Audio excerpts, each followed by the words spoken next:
Sophie Thatcher, Havana Rose Liu, Kristine Frøseth, nice meeting you. Nice meeting you. I like the did way I you pronounce say them it in correctly? French. It just sounded The fancy. Swiss Yeah. French way. I love it. I prefer that now. So you're here to talk about her private hell. There's not a single person that is like you. Say it with me. I am unique consciousness. She's like us, but she's not one of us. And I am made of stardust.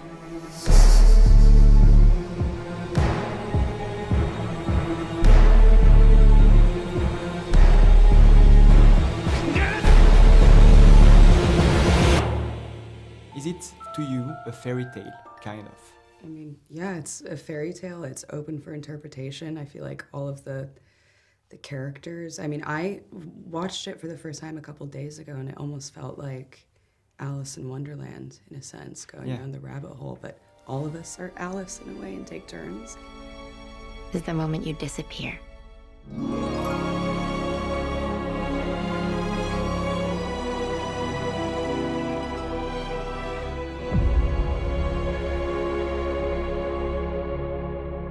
Always a mix of violence and poetry, but we would say that it's more poetic this time.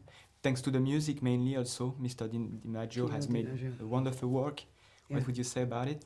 And he would play his music on set. Yeah. Before really? scenes, during scenes. Wow. Yeah, he would always have a song for us to listen Yeah, he to. played the Dress to Kill, Brian De Palma Oh, yeah. soundtrack, which was just amazing and perfect for the beginning of the movie. Yeah. I think that created the tone of the beginning of the movie.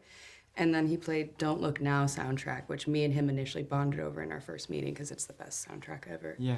And that set the tone to me for the end because it feels so emotional and explosive. So even being on the set, you feel the atmosphere of a Nicolas Winding Refn movie? Yes. Yeah, he wouldn't even How does say he shoot? things Because you are sometimes. like, okay, we see it edited, but is it the same? You feel it? You feel the film before? You do. It transformed a lot, but at the same time, I do think that it's still the same world we were immersed in. And we were very much, I think, present in that mystical fairy tale, dark fable sort of place. My film media is biopic. It's mainly about movies that have influenced our guests. Do you have movie ghosts? Did he suggest you to watch or revisit some classic? What happened? Did you do this work on your side? We got so many references. So many references. I watched All About Eve many times. That was Yeah. That perfect was my for your main one character. for my character. I mean, Don't Look Now was one of our bonding points, just within the tragedy of it. I'm trying to think of. Were there also some superhero references or Kenneth 2001? Anger was a really big Yeah. reference, tonally, thematically. Because we were talking about Lucifer Rising, and that's just like a really, really perfect reference for both storylines, but mainly Charles' storyline. Yeah. And more globally, what are your favorite films that you watch and rewatch and eventually made you who you are today? Can you all David respond? Lynch, some Lynch film movies, Mulholland Drive, what? I mean, I started with Eraserhead because I was so obsessed with the score. Yeah. The In Heaven. Yeah. It's one of my favorite sons. She would DJ in the morning while we were doing hair and makeup, so she would set the tone Yes. before we got onto set, and Nicholas would set the tone. What are yours? Chunking Express. Oh, And no guilty pleasure, huh? Everything No is- guilty. Oh, Ratatouille. I don't know. What's a Ratatouille? guilty pleasure movie? Guilty. I watched all of the Miyazaki movies.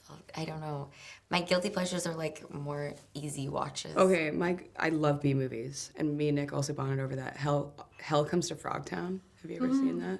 It's like all these like terrible B movies that are purposely camp. Is very. I love it. And what also about the fact, you wanted to say, we are always very proud about our favorite films. But I always watch every year, like 2 times, 2 days, 1 night, and Ida. Oh wow. Amazing. Yeah. It's a little sad, but... You okay, girl? Am I okay? I actually haven't seen Ida. It's okay to You be sad. need to see I haven't seen Ida. it either. But okay it to helps feel me, sadness. yeah, it really Yes, helps that's me. right. Yeah. And so the fact that he chose a cast that is from the Gen Z, sometimes from the TV series world and the internet also, and himself doing TV series before. Yeah. How did you feel about this? The fact that you are from this era that was not necessarily mentioned in the other films somehow? Yeah, I think we actually cut out a lot because there was a lot more phone usage in the original scripts.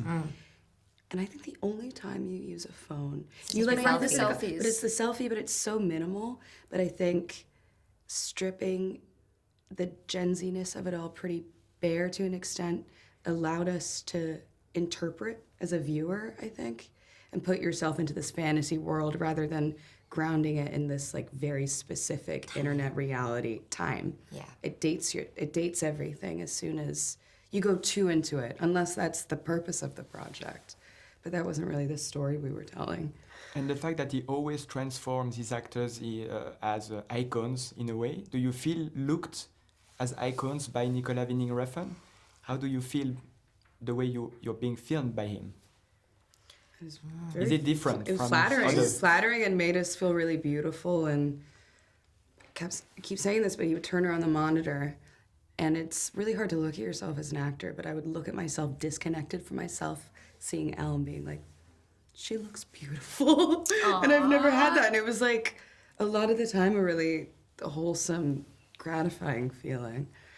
Yeah, how does he work on the set? Does he compliment a lot or helps? How does Yeah. it work? Just to give some secrets and behind the scenes. We do like 800 takes. A million takes. yeah? And slowly it would evolve over the whole 800. Like we wouldn't have rehearsals really and just go straight into it. Yeah.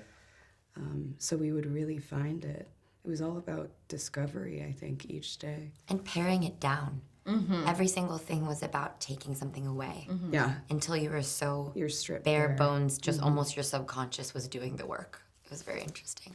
And we have just a few last seconds.